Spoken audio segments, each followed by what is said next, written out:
Okay, this is a brief video to show you the markings on the walls so you know how to reassemble it.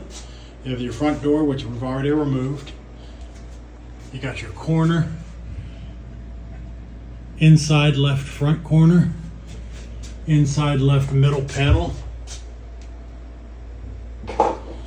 inside rear left corner, inside rear middle panel,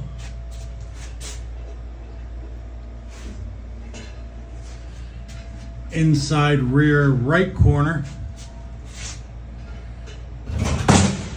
inside right middle panel,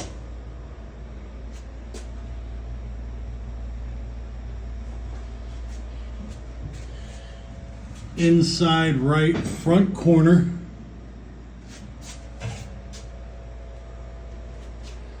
and then the door jamb should come out as one solid unit, which will be self-explanatory.